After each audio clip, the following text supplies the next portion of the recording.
Hi, I'm Yvonne Amrine, founder of San Diego Planning Partnership. In the age of COVID-19, it is more important than ever to be informed and empowered so that you can create stability for yourself and for your family.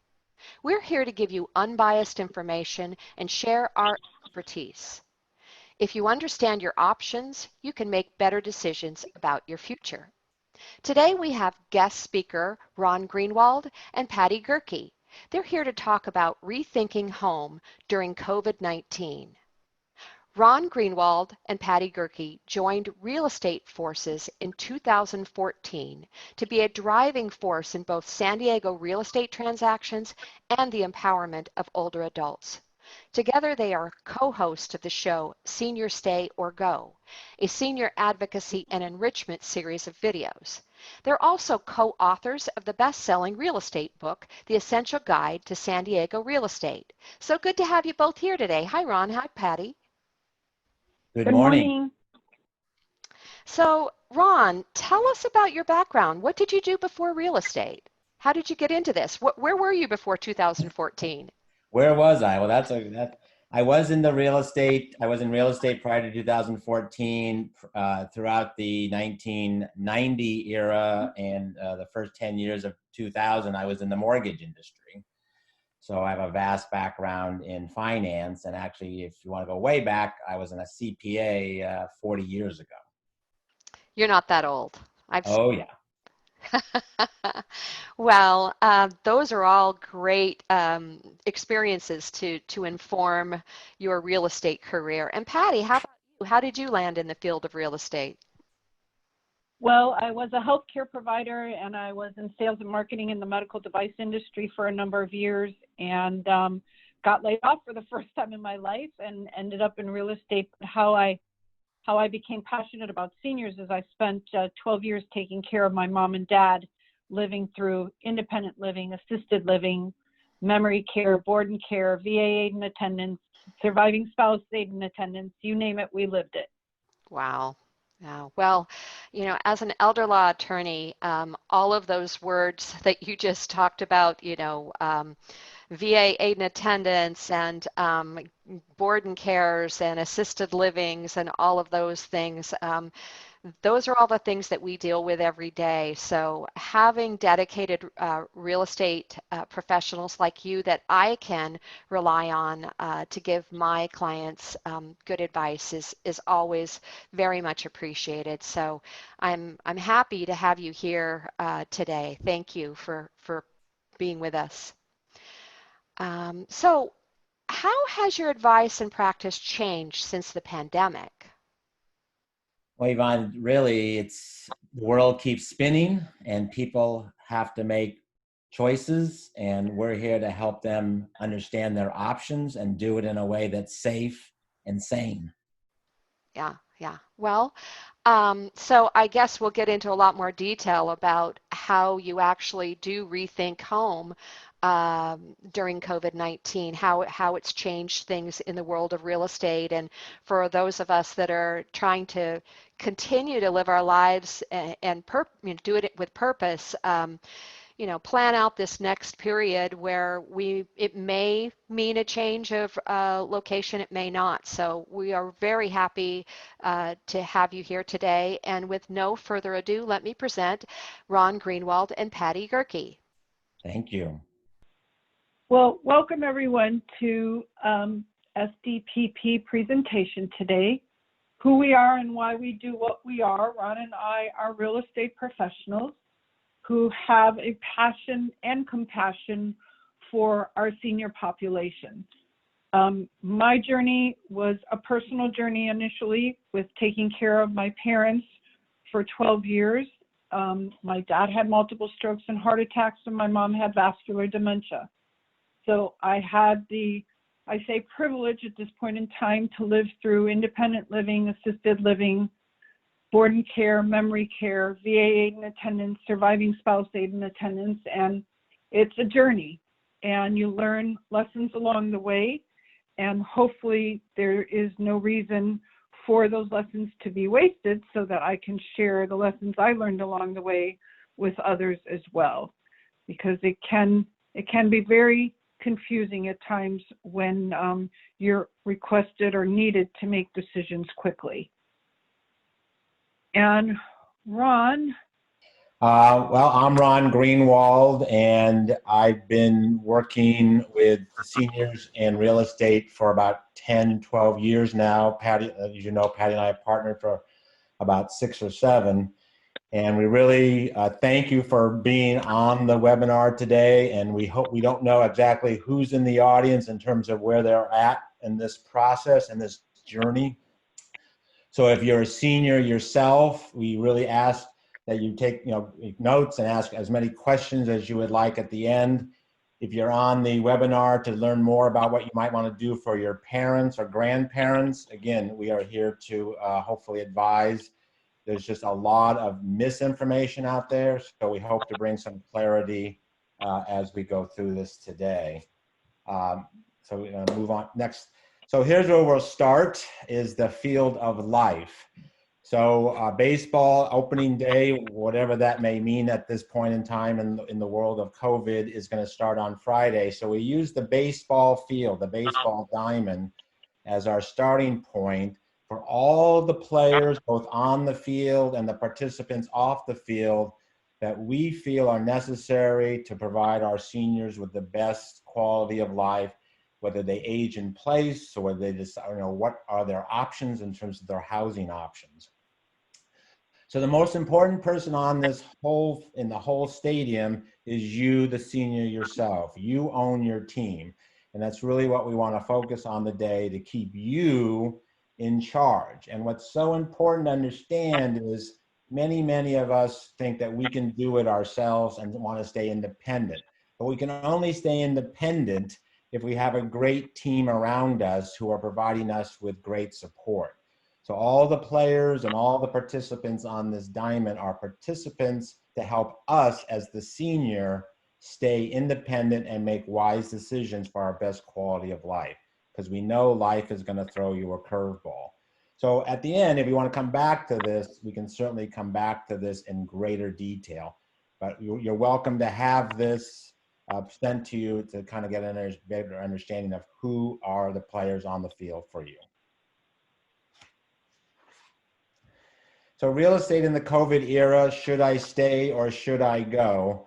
Obviously, again, it's a real dilemma right now, as most people are hunkering down and aging in place, but that also comes with a lot of limitations in terms of visitations and who can come see you and who should be in your house, and again, isolation.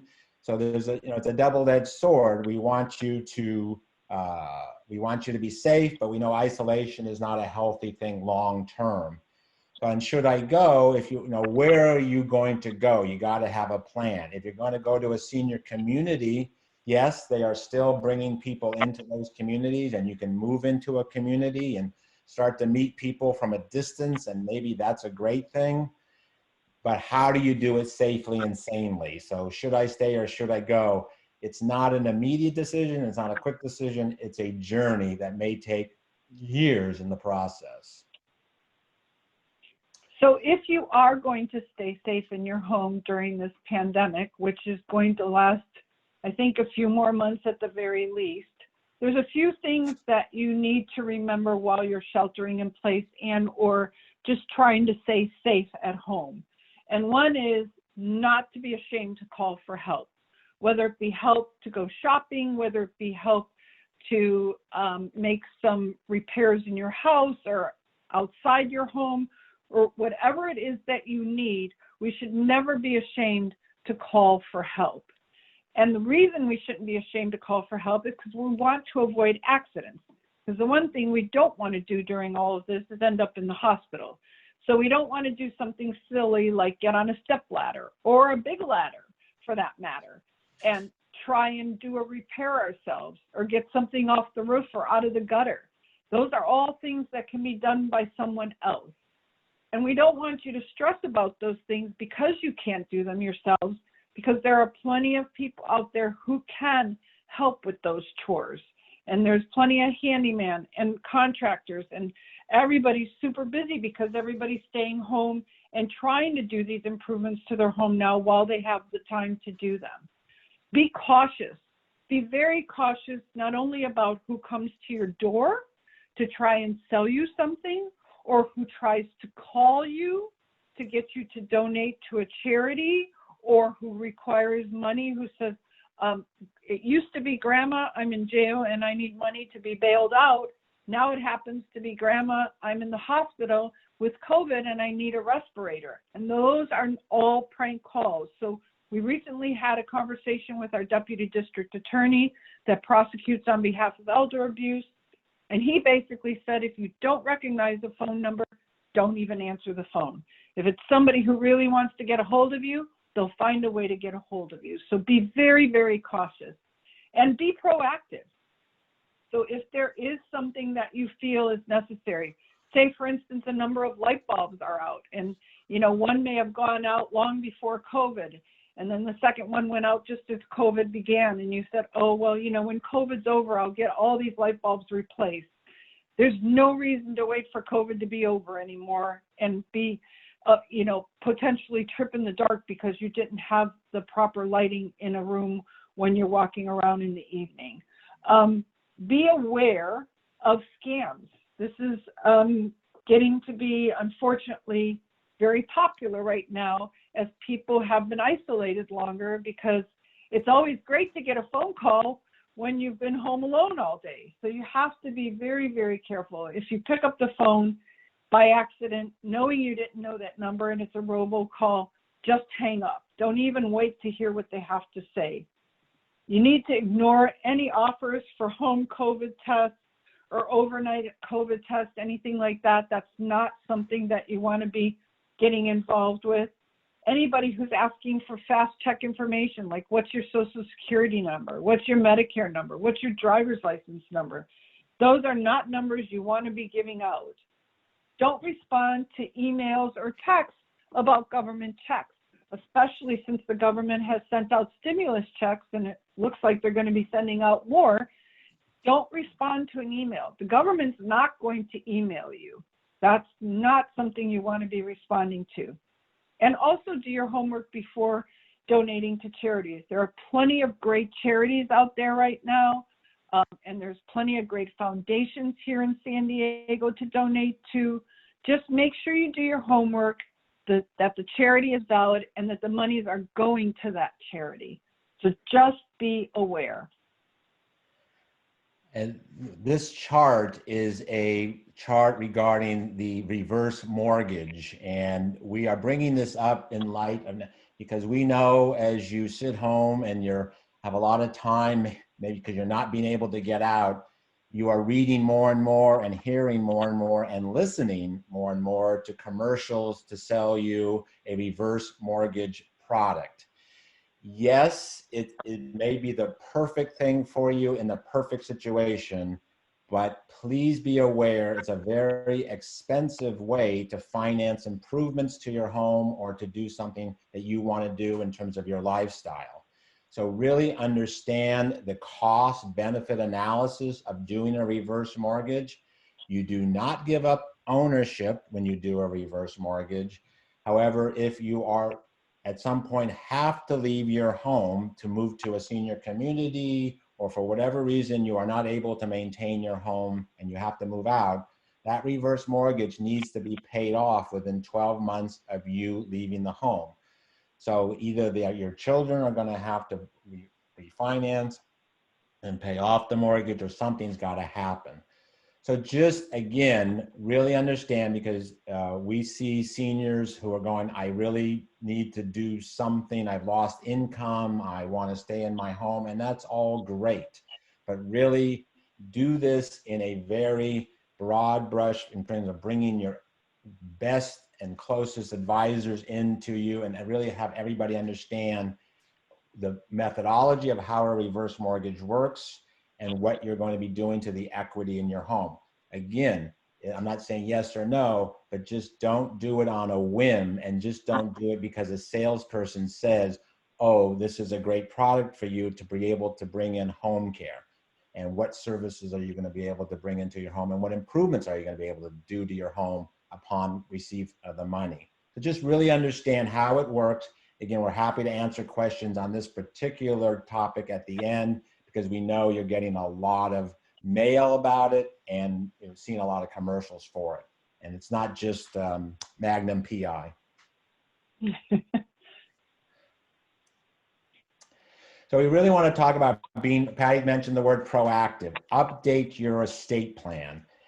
We see way too many seniors who did an estate plan, their home is in a trust, and that's all great, but that trust has been on their shelf for 20 years and has about 3 inches of dust on it.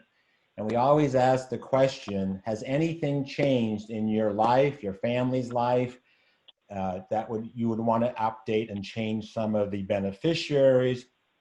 Who is your successor trustee? Who's in charge of you if you become incapacitated for healthcare decisions? Is your family moved away so you really have nobody close that you would be able to make a quick decision on your behalf? So take that off the shelf. If you haven't done an estate plan, then obviously we're advocating that you do that immediately. If you've done one, take it off, dust it off, and really read through it. And does this fulfill your wishes, your wants, and your needs? So we call it a life plan. It's not about an estate plan, because the odds are you're going to become incapacitated at some point during your journey in life. And who is there to help you put the pieces back together again? And that's what a good estate plan can do. So just going down the list, assets, how are they titled? If you own a home, have you refinanced that home in the last 10 to 20 years? Do you know that the home has got title got back after you refinanced? Did the home get retitled in the name of the trust? Very common problem where the home never gets retitled in the name of the trust. Financial assets, how are they distributed? Let's say you are, you're a senior and you have your daughters come in to support you and be there with you, to live with you and help you maintain your lifestyle. Do you want your assets distributed equally, or does your daughter deserve maybe 60% and your son 40% of the distribution of your assets upon your passing? And make it known exactly what you're going to do, and this is why I'm doing it. Be proactive. Personal property. We can't talk about it enough that, have some fun with your personal property while you get to enjoy and see your personal property. Have the family discussion of, here's the blue tab, the green tab, the white tab, and the pink tab, and we're going to go around and decide what everybody wants as we go through our journey in life. So that way there's no dispute down the road. 2020 tax law changes, talk to your CPA, talk to your attorney. And finally, family dynamics. Has anything changed or is changing? Divorces, death, just disagreements on how to live one's life. So make sure you have all of that talked about. It's one of those that just releases a lot of tension when you have these discussions.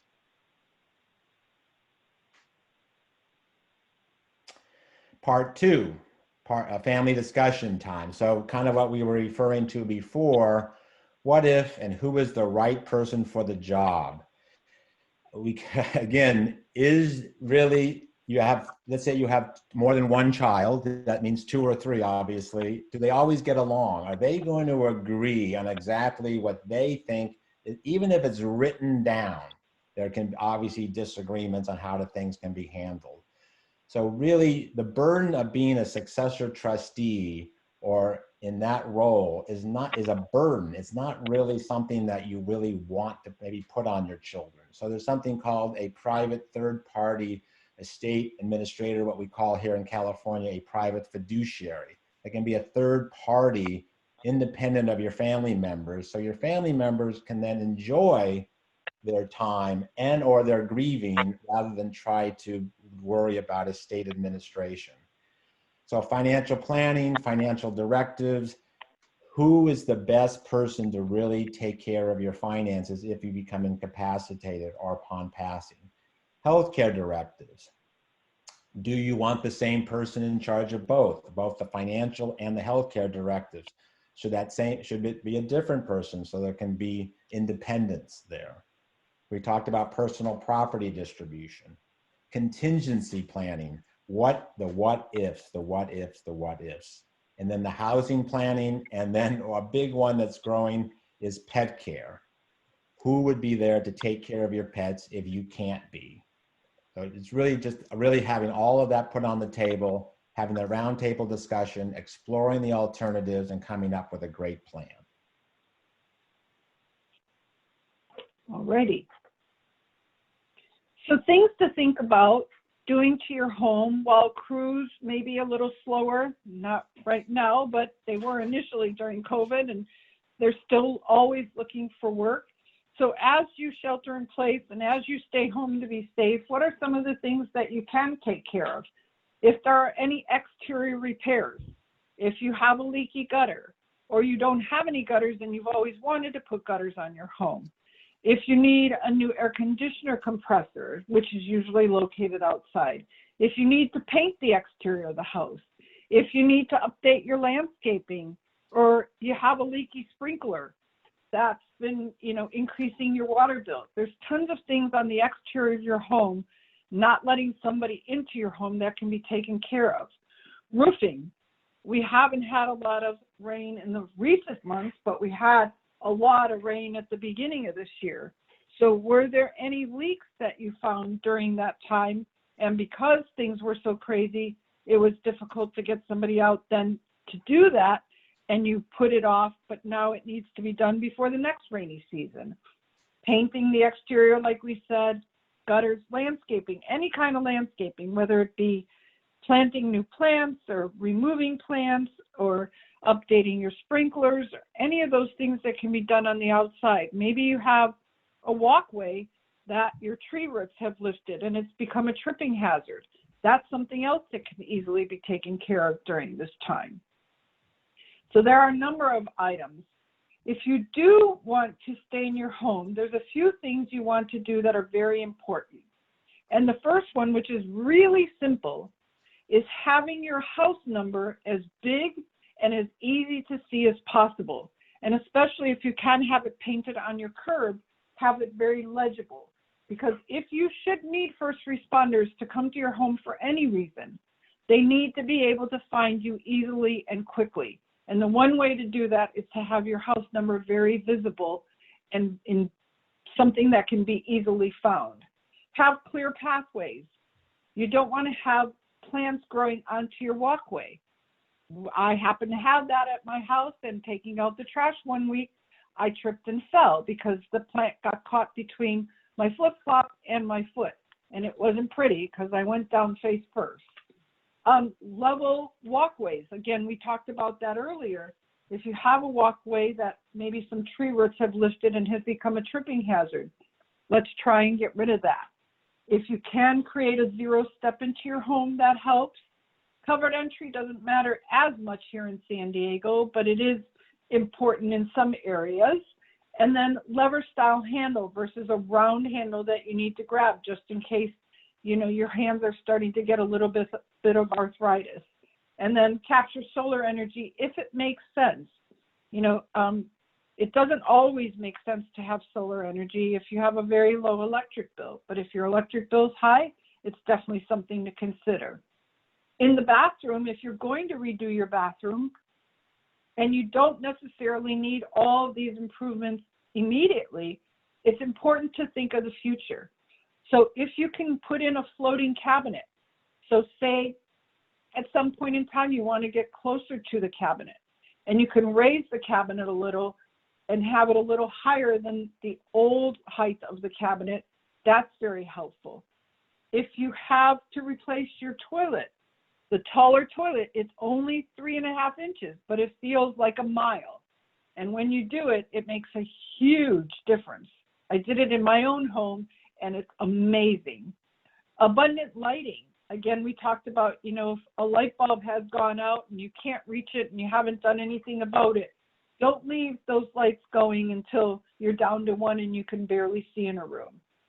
Handle style faucet similar to the front door, something that's easy to turn on and off, not something that's round that you have to grab tightly in order to turn. Low maintenance finishes, a lot of stone has been put into homes during the recent years, like even the last 20 years almost. Stone has become very popular because it's very, very beautiful. But the problem with stone is that it needs to be resealed repeatedly. So if you're doing stone and you have grout lines, those are all things that need to be sealed. If you did a single surface, you might not have that to worry about. And then ventilation, so that you can have good ventilation in the room, be able to see, not have a fogged up mirror, and also just get the room ventilated so that it's not as slippery on the surfaces. Again, abundant lighting, the handle style faucets, low maintenance finishes if available, ventilation, no step shower if you can do it, and balance bars. If you don't want to install balance bars now, but you're remodeling your bathroom, just make sure to reinforce the walls so that if and when you should need those balance bars, they can be secured safely and properly. The one thing you don't want to do is buy a balance bar at the pharmacy that has suction cups. The suction cup never works the day you need it to work, so forget it. Technology in your home. There are smart thermostats. There's different kinds of filtration systems you can use. There's motion switches, which are awesome if you're walking with a cane or a walker and you want to get into a room and you want to be able to have the light go on when you enter the room. A motion switch is awesome. There's timers. There's internet videos that you can use. There's smartphone apps. There's Apple Watches. There's Alexa. There's the Ring doorbell. I mean, Apple Watches, the latest series of Apple Watch that's currently out, although I hear there's a new one coming out, has a mechanism where if you fall and you don't respond within a certain time frame, they will call 911. And you don't even have to set it up, because when you set up your Apple Watch, you put in your birth date. And so the minute you turn 65, whether you want it or not, that mechanism is implemented into your Apple Watch. Ring doorbell, again, assists you with not having to get up every time the doorbell rings, and actually see who's there before you even go to the door. So if you know it's somebody trying to sell you solar energy or a new roof or pest services and you're not interested, you can just kindly respond through your Ring doorbell and say, thank you very much, but I'm not interested, and not have to get up, not have to open the door, not make yourself vulnerable in any way, shape, or form. So these are just some of the ideas. There's plenty of more out there, actually.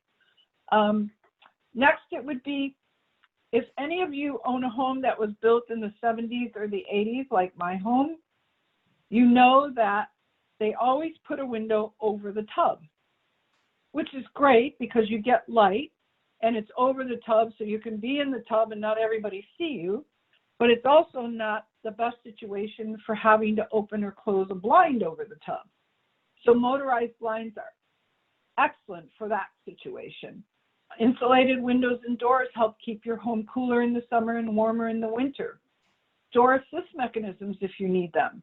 Those are also very easy and not very expensive to install. Solar power if necessary. Zeroscape if you're tired of mowing the lawn or that's not something you want to do anymore. Making sure you have smoke detectors in your hallways and every single bedroom. Hallway alone is not enough. And if you have a two-story home, it needs to be on both stories in the hallway and every bedroom. Carbon monoxide detector, the same thing, needs to be on every floor. And even if you say, well, I don't have any gas in my house is all electric. If your garage is attached to your home, your car goes in the garage, you need a carbon monoxide detector. Fire extinguisher in the kitchen, passive heater solar if that's important to you, and gray water irrigation if that's important and something you can do. So these are all ideas. You say that, you don't really want to put a chair lift on your stairs because you don't really like the way that looks, or it doesn't really get you what you want. There are ways to install elevators after the fact. So always installing an elevator at the time of construction is probably the most cost-effective way to do it. But if you haven't installed an elevator, which most of us haven't, but you find the need for one, there are a lot of opportunities and different types of elevators. This one here actually fits up against the wall. And so when it's downstairs, all you see is that panel on the floor. You do have the rails on the wall. And if it's upstairs, again, you have the rails on the wall, but you just have a panel on the ceiling. So it's not very intrusive at all to the home, and it gets the job done. So things to consider if you need or want to move is right-sizing or downsizing to a smaller home. All the children are gone and you have a big home and you don't really feel you need that anymore. A senior community, which is something that, you know, senior communities have become cruise ships in dry dock, although cruise ships aren't sailing right now. The senior communities still have plenty of residents who are enjoying still social distancing and not being isolated from their friends and family necessarily. So there's still options out there that are available to you. And there are plenty of different kinds of senior communities to consider. If we weren't in COVID, it would be possible for you to visit them and have lunch there and see what the people are like and what the food is like. Unfortunately, right now, we're not able to do those things. Home sharing, if you're going to do home sharing, you need to really do your homework. A nonprofit called Elder Help here in San Diego can assist with you doing some investigation as to who you want to home share with, but please don't use Craigslist. Be careful if there's someone, even from your church group, who is looking for a place to live. Remember that when someone moves in, you have to consider if they're going to need to move out, what's going to happen when the time comes for them to move out. So moving to a senior community during a pandemic can happen. It might be a little limited. There might be some restraints and timeframes that you have to meet. We have clients that recently moved to a new senior community and they had to do a COVID test before they moved in and then a COVID test once they were moved in. And then they had to shelter in place for a few days until those test results came back. But it's all been something that was made available to them and allowed them the opportunity to move on to their next phase of their living situation. I just add, in terms of if you are looking to, in the senior community or looking to a senior community, there are people that specialize in that space of helping you find and locate and investigate senior communities. So I would really take advantage of them in the sense of before you go out on your own nowadays in COVID, really find somebody who knows what's exactly going on in each community and what kind of record they have in terms of their COVID, or, you know, in terms of how many people have had COVID in the community. So something that is available to you. So moving on to a very tough topic is taxation. And there are all different types of taxation when you are considering selling your home or buying a home.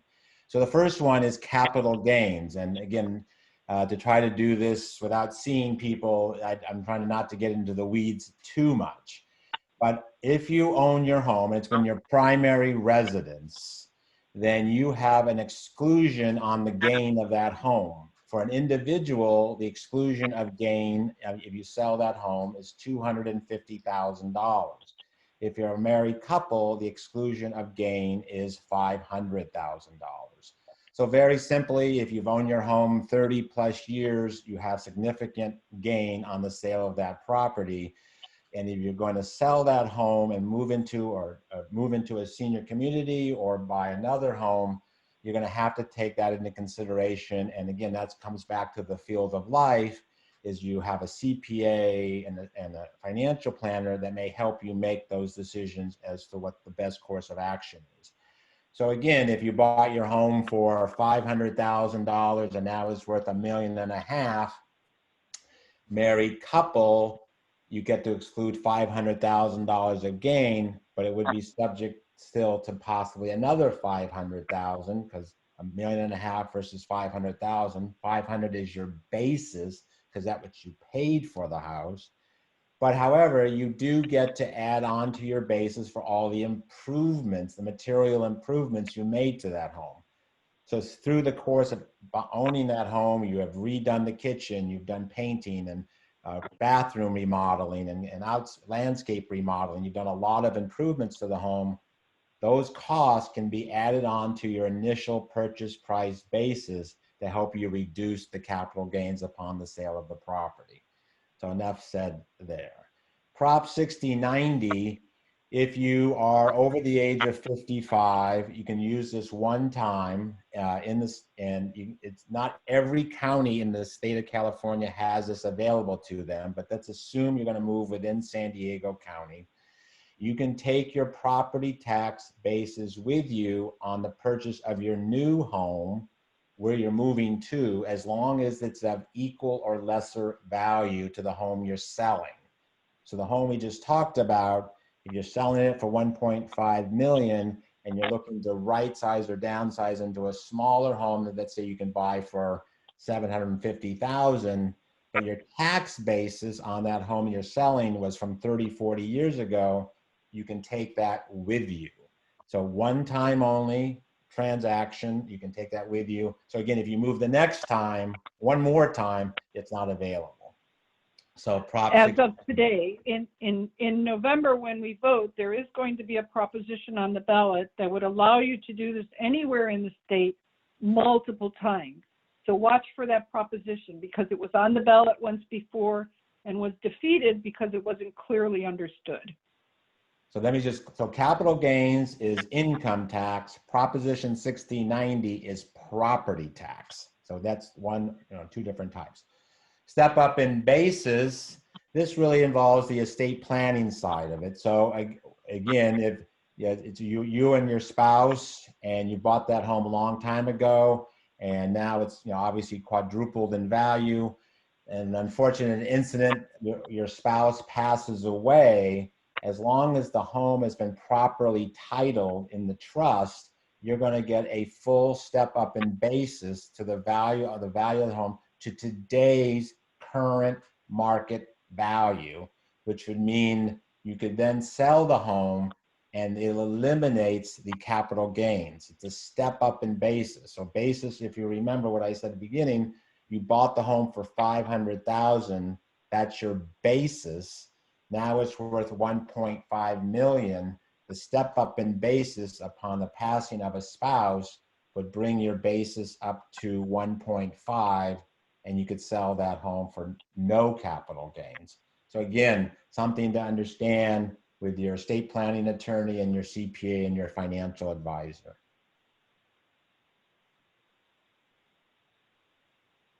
Final recap before we go into questions.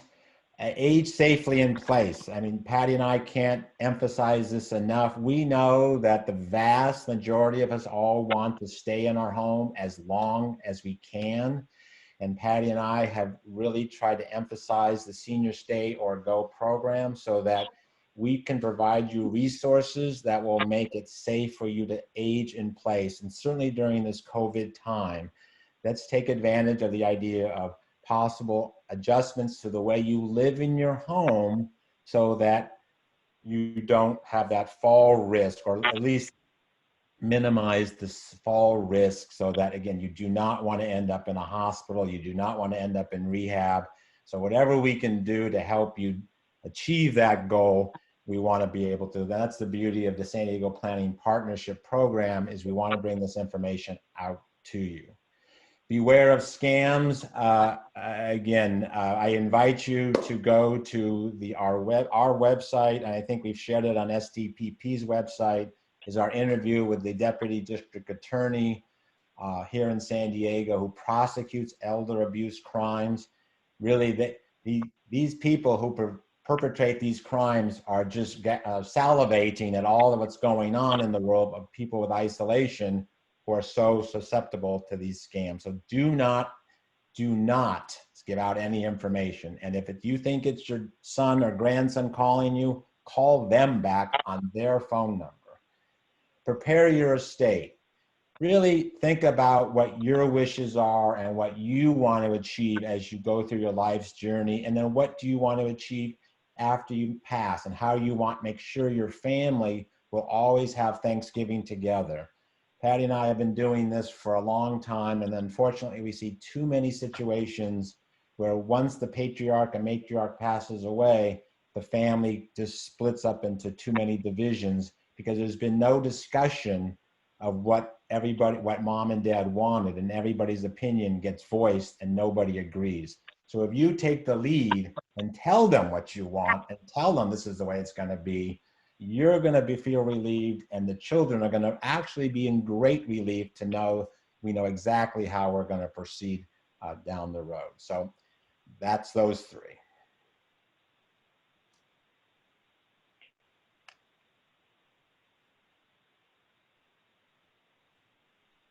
So now it's time for questions. Yes. Thank you, Ron and Patti. That was a wonderful presentation, and thank you for taking the time out of your day today to do that. We do have a few questions that have come in. The first one here is, in reference to your slide, the field of life, why is family located in the bleachers? That's a great question, because we want the families to be fans of our seniors. We know way too many times there's conflict and tension when the family member, when the daughter or the son gets involved with mom or dad. I mean, my personal situation is very not unique in any situation. With my dad, became very limited in terms of his physical ability, but would not accept any help from me because it changed the roles. So he's my dad, I'm the son, and now all of a sudden I'm trying to be the father and I'm treating him like a child, right? So his comment was, don't treat me like a child, and he would not ever take any of my, what I thought were suggestions as to how to improve his quality of life by simply moving the master bedroom from the upstairs to the downstairs, because he couldn't walk anymore and he was dead weight, and he had his wife trying to carry him up and downstairs, and it was a disaster. So again, there are experts and people who are professionals in handling all of these facets of life. And the bottom line is we want the children to be fans and enjoy their time with their parents, not creating havoc and trying to make decisions that are out of their realm of expertise. Wonderful. Another question that has come in is, if I want to sell my home as is, what are the best practices to obtain the most money possible for an as is sale? Patti? Well, in order to sell as is, it's a matter of, number one, getting the most number of people through the home as possible to see it, being able to position and market the property as much as possible, especially on the internet, and also be able to have easy access to the property. So access and getting people through the property is always key and number one. And that's why a lot of times when we have a senior who's still living in their home, if they are not very mobile, it makes it a little more difficult, but we've done it with the senior living in the home, with the senior not living in the home. We've done it multiple different ways, and there are plenty of marketing and sales strategies to allow us to be able to do that. Wonderful. We had a question come through. If we decide to move to downsize, how can we get help getting rid of stuff? There are actual professionals called senior move managers who are also professional declutterers. So whether you want to stay or you want to move, they are an independent third party who will come in and go through room by room, drawer by drawer, cabinet by cabinet with you, and start with, 3 piles. What do I want to keep? What do I want to donate? What do I want to give to somebody? And what needs to maybe not make it much more than the dumpster. So there's always piles that need to be made, but it's always easier when it's an independent third party going through those things than a family member who may have a lot of memories, because a lot of times people think that the items that a loved one's going to want are very different than the items that they really want. And I'm a perfect example of that. When my grandparents passed away, when they used to babysit us as kids, we would play with a little cast iron Woody Woodpecker that actually picked up toothpicks. And that was something that I had great memories of. And when I went to go find it after my grandparents passed away, my aunt said she had thrown it away. And I wouldn't say I was devastated, but I was sad. And I actually found one at an antique store in Northern California, and screamed so loud when I found it in the store that the store manager came over because he thought maybe I fell or had a heart attack. But it's interesting that it's not always something that has a lot of monetary value, but it may be something that has a lot of sentimental value. But there are professionals that can assist with that. And I'll just add to that, like during the presentation, we talked about having like one of those family meetings where you kind of identify things in the home. And this is a perfect example of how to avoid chaos down the road. And really, and it's really fun. The people that are proactive on that and start giving away their cherished items while their children, grandchildren, nieces and nephews can get them and receive them and enjoy them and watch them utilize those personal property. It's a lot better than just keeping it, in a closet someplace. So be fun. This is a time to kind of, life has changed for all of us. This is a time to rethink how we have done things, and you'll be, and find some enjoyment in those ideas. And for example, as my mother-in-law aged, she was not wearing a lot of the jewelry she had. And so one year for Christmas, what she did is she gifted jewelry to her granddaughters, and she let them choose what they wanted. And then before Christmas, and then at Christmas, she packaged it up and she had it all in a box with a mirror, so that they could not only see the jewelry on them, but she could see the jewelry on them and see how much joy it brought to them to have those pieces from her. Wonderful. We have a question that has come in. Are there alternatives to a reverse mortgage to obtain cash flow from a home with no debt? There is, and it's actually can be done through nonprofits. There are certain, the larger nonprofits will provide you an annuity, which again would be annual revenue for in return. They're going to say is, upon your passing, we will obviously, the charity is gifted the home. So it can work.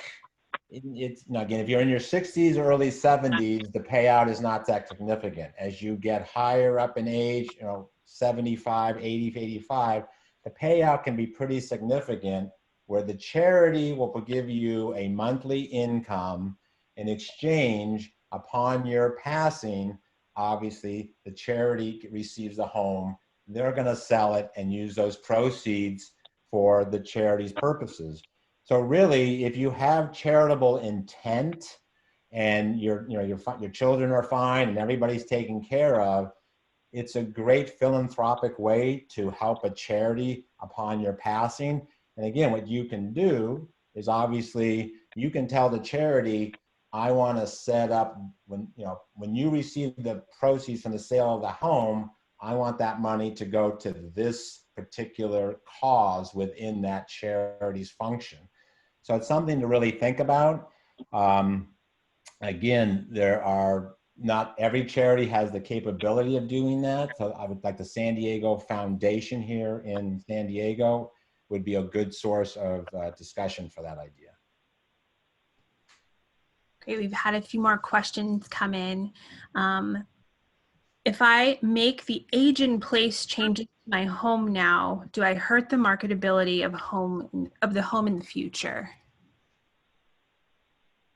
No, there are so many baby boomers like myself aging in place, and there are so many ways to do it in a very stylish way that it does not decrease the value of your home. Even if you had to install a chairlift, that is something that would be on the stairs and on the carpet of the stairs, for instance. You can easily remove the chairlift and replace the carpet at some point in the future if you needed to. So my answer would be no. Yeah, we have seen, doing what we do for a living, there are, again, we're based in San Diego County, for those that are listening. We have seen the values of the homes in the 55 plus communities that are scattered around San Diego just do a tremendous increase over the last, Patti, what, 2 or 3 years. Yep. From Oceanside, Encinitas, Rancho Bernardo. They really don't, the 55 plus community homes that come up on the market don't stay on the market very long. Again, the first baby boomer turned 75 this year, and everybody knows the statistics. The numbers are almost geometric in growth over the next 20 years of baby boomers. So that world, that whole concept of what we all thought 10, 20 years ago doesn't hold true today, because us baby boomers are now in that space. Yeah, because even just 10 years ago, a senior community with 55 plus never really saw a lot of equity gain, where that has not been the case in the last 5 years at all. Okay, we have a question that came in. The entire process seems overwhelming to me. How do I stop this sense of paralysis from setting in? Patti? Baby steps. All you can do is take baby steps. So the first step would be, if you don't have an estate plan, put an estate plan in place. That's a big undertaking, but that would be your first step. Your next step would be to meet with your CPA and your financial planner and understand your finances and how they fit into what you want your best years of your life to look like and how you can make that happen. And then just know that there are other resources out there that you may not need immediately, but you may need in the future, and that you can call on them as the need becomes, important to your quality of life.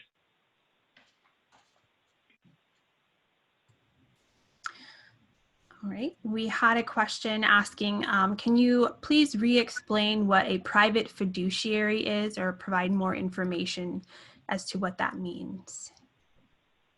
A private fiduciary, and the word fiduciary is in California and a lot of other states, the word is guardianship. But a private fiduciary is a third-party administrator of your estate, of your life plan, of your estate plan. So instead of naming your daughter or your son or co-trustee daughter and son as to be the people in charge of your wishes or estate distribution, a fiduciary is a third, like a bank trust officer, that's another, a bank trust department is a private fiduciary or similar, where they're going to be your partner in this, how you want your estate plan, not how you want it. They will read your estate plan and fulfill your wishes as how assets are to be distributed, who gets what, when they get it, how they get it, and under what circumstances do they get it. So again, it's just a matter of, if you think there's going to be division amongst the siblings as to how things should go, even if you name one person as your sole successor trustee, the private fiduciary is someone who's going to be independent minded and fulfill your wishes as you see fit, and hopefully keep the children, again, back up in the bleachers so they're not fighting and never having Thanksgiving together again. A fiduciary gets paid either by a percentage of the assets under management if they're taking over for the senior, or they can get paid by the hour. So again, it's just it would be, if that's something you want to consider, Obviously, we can provide names of people to interview and see what kind of fit you have with that private fiduciary and understand how he or she would work on your behalf. And again, it can happen in different time frames.